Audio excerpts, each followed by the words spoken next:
سورہ مجادلہ کی آیت نمبر 7 کو شروع کرنے سے پہلے جو ہمارا ایک رکوع مکمل ہو چکا ہے، اس کے بارے میں بہت ہی خوبصورت اور اہم نکتہ جاننا بہت ضروری ہے۔ اس رکوع میں ہم نے صرف ایک عورت کی سرگوشی کو دیکھا ہے، جو کہ اپنا مسئلہ نبی علیہ السلام کے ساتھ بیان کرتی ہیں، اللہ تعالیٰ کے ساتھ اپنی مناجات کو بیان کرتی ہیں، اور ایک گھریلو مسئلہ ہے، ایک فیملی کے اندر کا میٹر جو ہے یہاں پہ بیان کیا گیا ہے۔ جبکہ آیت نمبر 7 کے بعد ایک اور سرگوشی کا ذکر کیا جا رہا ہے، اور یہ وہ سرگوشیاں ہوتی ہیں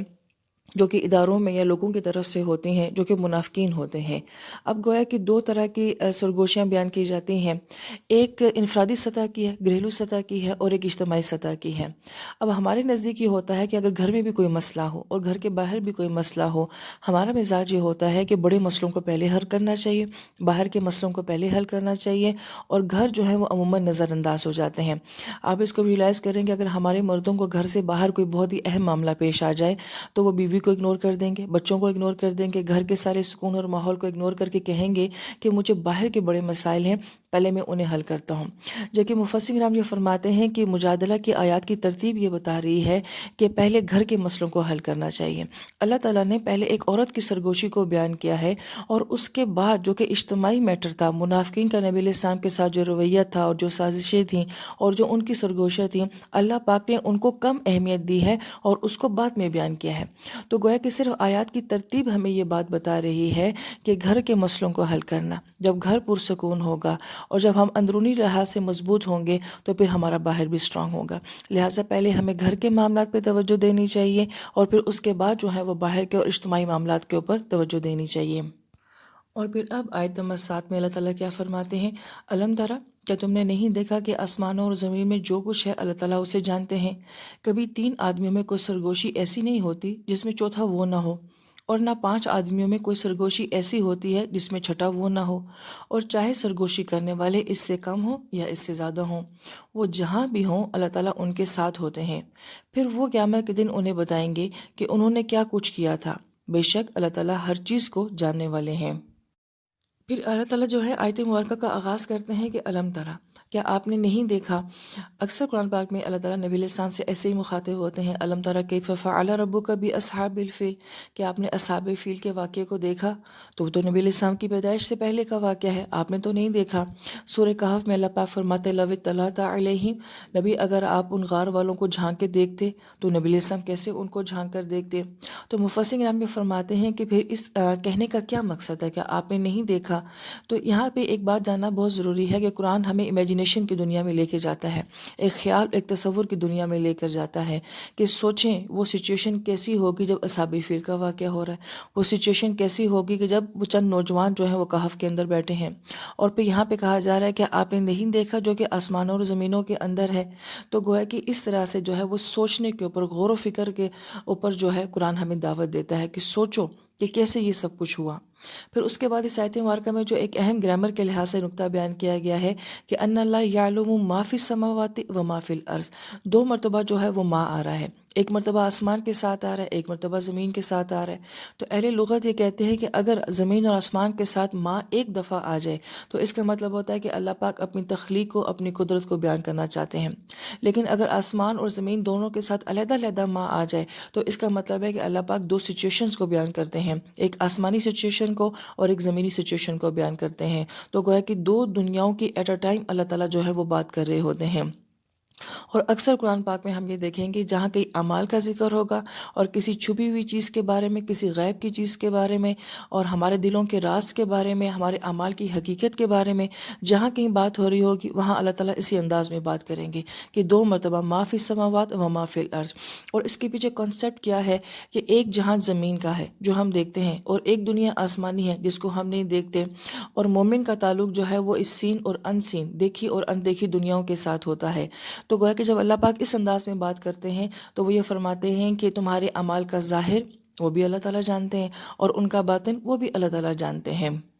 اور ان آیات سے ہمیں جو ہے وہ ان دو دنیاؤں کے ساتھ لنک کیا جاتا ہے کہ بہت کچھ ایسا ہے جو تم اس دنیا میں دیکھ سکو گے، اور بہت کچھ ایسا ہے جس کا تعلق اندیکھی دنیا کے ساتھ ہے، اور وہ تمہارا ایمان بالغیب ہے۔ اب چونکہ یہاں پہ سرگوشیوں کی بات ہو رہی ہے، ایک مرد اپنی عورت کے ساتھ کیا ایٹیٹیوڈ رکھتا ہے اور عورت مرد کے ساتھ کیا ایٹیٹیوڈ رکھتی ہے، اس میں بہت ساری باتیں ایسی ہیں کہ جو کہ صرف آپ جانتے ہیں، آپ کی نیت آپ کا دل جانتا ہے۔ اور پھر منافقین کا کریکٹر اب جو ہے وہ آگے بیان ہو رہا ہے، لہٰذا منافق تو ہوتا ہی سامنے سے کچھ اور ہے، باطن سے کچھ اور ہے، لہٰذا اس کا ظاہر اور اس کا باطن، یہ دو سچویشن ہیں جو کہ آسمان اور زمین کے ساتھ بیان کی جا رہی ہیں۔ تو لہٰذا اللہ پاک فرماتے ہیں کہ میں تمہارے ظاہر کو بھی جانتا ہوں، تمہارے باطن کو بھی جانتا ہوں، ایک تمہارا ظاہر کا رویہ میں وہ بھی جانتا ہوں، اور جو تمہارے اندر کی سرگوشیاں ہیں اور جو اندر کی حقیقت ہے وہ بھی میں جانتا ہوں۔ لہٰذا قرآن پاک میں جہاں کہیں پہ بھی ہم ماں کو اس طرح سے دیکھ لیں گے تو بس ہمیں یہ ایک بات پورے قرآن پاک میں یہ فارمولہ ہمیں سمجھ آ جائے گا کہ یہاں اللہ تعالیٰ ہمیں دو دنیاؤں کے ساتھ کیوں لنک کر رہے ہیں اور اس آیت کا یہاں پہ کیا تعلق بنتا ہے۔ پھر آیت مبارکہ میں جو ہے وہ نجوہ کا لفظ استعمال کیا جا رہا ہے جو کہ سرگوشی کے لیے آتا ہے، لہٰذا اس کے بارے میں ایک اصولی بات یہ ہے کہ سرگوشیاں ہر جگہ ہو رہی ہیں، گھروں کے اندر ہو رہی ہیں، اداروں میں ہو رہی ہیں، مسجدوں میں ہو رہی ہیں، مجلسوں میں ہو رہی ہیں، ہر جگہ جو ہے سرگوشیاں ہوتی ہیں۔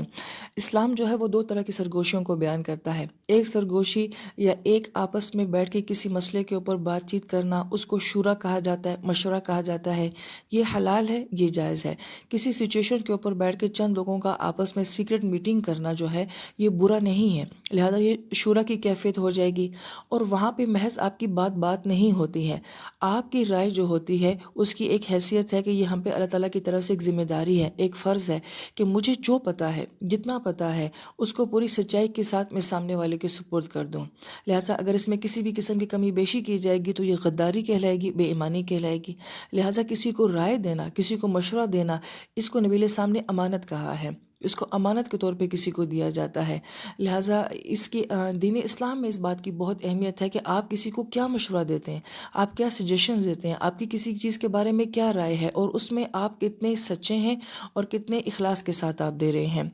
اب آگے مفسرین کرام یہ فرماتے ہیں کہ سرگوشی کا ایک انداز یہ بھی ہے جو کہ منافقانہ انداز ہے، وہ اداروں میں ہو یا وہ گھروں میں ہو، کہ اگر کسی سے کوئی رائے مانگی جائے اور مجلس یا محفل میں کوئی رائے نہ دے، جیسے کہ ایک استاد ہوتا ہے وہ ٹیسٹ دے دیتا ہے، تو اس کے بعد اسٹوڈنٹ آپس میں جا کے بات کرتے ہیں ٹیسٹ زیادہ نہیں ہے، تمہارا کیا خیال ہے؟ دوسرا کہے گا ہاں کچھ زیادہ تو ہو رہا ہے، لہٰذا دو چار لوگ آپس میں شریک ہو جائیں گے اس معاملے میں، اور اس کے بعد جو ہے یہ کہا جائے گا ٹیچر کو کہ ساری کلاس یہ کہہ رہی ہے، جبکہ ساری کلاس میں سے وہ ایک بندہ ہوتا ہے جس نے تین چار بندوں کو اپنے ساتھ ملا کے پوری کلاس کا نام لے کے ٹیچر تک بات پہنچا دی ہے۔ اگر وہ اسٹوڈنٹ سچا ہے تو وہ ٹیچر کے فیس پہ بات کہے گا کہ نہیں یہ ٹیسٹ بہت زیادہ ہے، یہ کم ہونا چاہیے، وہ منافقت نہیں کرے گا کہ اپنے آپ کو پیچھے رکھ کے باقی لوگوں کو فرنٹ پہ لا کے جو ہے وہ کہے گا کہ یہ پوری کلاس کی رائے ہے۔ تو عموماً کیسا ہوتا ہے، گھر کا ایک بڑا کوئی فیصلہ دے دیتا ہے، اس کے سامنے کچھ نہیں بولا جاتا، جب وہ اٹھ کے چلا جاتا ہے تو بعد میں فیصلوں کو ڈسکس کیا جاتا ہے، اور اس میں ایک بندہ جو ہوتا ہے وہ اکیلا اپنی بات کہنے کی جرت نہیں کرتا، تو گویا کہ وہ دو چار بندوں کو اپنے ساتھ شامل کر کے اور سب کی طرح سے وہ بات کرتا ہے۔ یہی حال ہمارے اداروں کا بھی ہے، ہمارے آفیسز کا بھی ہے، اور ہمارے گھروں کا بھی ہے۔ یہ منافقانہ عمل ہے۔ پھر اس کو ہم لوگ اپنے انداز میں کیسے بیان کرتے ہیں کہ لوگ یہ بات کہہ رہے ہیں، کون لوگ یہ بات کہہ رہے ہیں؟ ہم یہ نہیں کہتے کہ ان لوگوں میں ہم بھی شامل ہیں، یا پھر ہم جو بات چاہ رہے ہوتے ہیں ہم اس میں دو چار لوگوں کو ایڈ کر کے کہتے ہیں کہ لوگ یہ بات کہہ رہے ہیں، لیکن ایکچوئل میں کیا ہوتا ہے وہ ہم بات کہہ رہے ہوتے ہیں۔ لہٰذا مفسرین کرام یہ فرماتے ہیں کہ قرآن یہ کہتا ہے کہ جب تمہارے سامنے کوئی بات پیش کی جائے تو میں کوئی اشکال ہے، کوئی اعتراض ہے، اس کو مجلس میں اور جو کہنے والا ہے اس کے سامنے حل کیا جائے۔ اس کے بعد قرآن کیا کہتا ہے؟ فَانْتَشِرُوا، بکھر جاؤ اپنی مجلسوں میں، اس کے بعد ان فیصلوں کو ڈسکس مت کرو، اس کے بعد آپس میں بیٹھ کے سرگوشیاں مت کرو، ٹولیاں بنا بنا کے جو ہے وہ آپس میں بات نہ کرو۔ اور ہمارا ایٹیٹیوڈ کیا ہوتا ہے کہ ہم یہی کرتے ہیں، فیس ٹو فیس ہم بات کر نہیں سکتے ہیں، سرے ہم اپنا نقطہ اٹھا نہیں سکتے ہیں، اور پھر بعد میں جو ہے وہ فیصلوں کو ڈسکس کیا جاتا ہے۔ اور پھر آیت مبارکہ میں جو ہے اللہ تعالیٰ نے کس خوبصورتی کے ساتھ یہ بیان فرمایا ہے کہ منیمم جو ہے عربی زبان میں تین لوگوں کو جمع کہا جاتا ہے، یعنی کہ اگر تین لوگ بھی آپس میں گیدرنگ کر کے کوئی بات کرتے ہیں تو اللہ پاک فرماتے ہیں میں چوتھا ہوتا ہوں، اور پھر پانچ کے ساتھ اللہ پاک نے بیان فرمائی کہ میں چھٹا ہوتا ہوں، اور پھر کہا کہ اکثر یا زیادہ، یعنی کہ منیمم سطح، گھریلو سطح کے اوپر بھی اگر یہ بات ہوتی ہے تب بھی اللہ پاک فرماتے ہیں میں وہاں تمہاری سرگوشیاں سنتا ہوں، اور اگر اجتماعی سطح پہ زیادہ بڑے لوگوں کی جماعت جو ہے وہ اس طرح کے کام کر رہی ہے تو وہاں پہ بھی اللہ پاک فرماتے ہیں کہ میں تمہارے ساتھ ہوتا ہوں۔ اور مفسر کرام یہ فرماتے ہیں کہ جب نبی علیہ السلام صحابہ کرام کے ساتھ بات کرتے تھے تو گویا کہ ایک طرح کی ان کی کلاس روم ہوتی تھی، جس میں نبی علیہ السلام کا واعظ مبارک ہوتا تھا، صحابہ کرام کو سننا ہوتا تھا، اور آپ کی مجلس میں ہر طرح کے لوگ جو ہیں وہ بیٹھے ہوتے تھے۔ اور یہ مدنی صورت ہے، اور مدنی صورت میں جو ہے منافقین کا ذکر بہت آتا ہے، لہٰذا وہ نبی علیہ السلام کی بات کو کیسے سنتے تھے اور پھر بعد میں کیسے آرگیو کرتے تھے، اور ان کا ایٹیٹیوڈ کیا ہوتا تھا، یہ سب اس رکوع یا اس آیت کا موضوع ہے۔ لیکن ہمیں صرف یہ نہیں دیکھنا کہ یہ ان کے بارے میں بات ہو رہی ہے۔ مفسرین کرام یہ فرماتے ہیں کہ مسلمان قرآن کو اس طرح سے سنتا ہے جیسے کہ میرے اوپر نازل ہو رہا ہے، اور کوئی منافق ہوتا ہے وہ قرآن کو ایسے سنتا ہے کہ جیسا یہ کسی دوسرے کے اوپر نازل ہو رہا ہے۔ لہٰذا ان آنے والی آیات میں جو باتیں منافقین کے بارے میں کہی جا رہی ہیں، دراصل میں وہ سب باتیں آج ہمارے اندر موجود ہیں، تو گویا کہ ہم ان کو ایسے سنیں کہ یہ باتیں ہماری ذات کے بارے میں کی جا رہی ہیں۔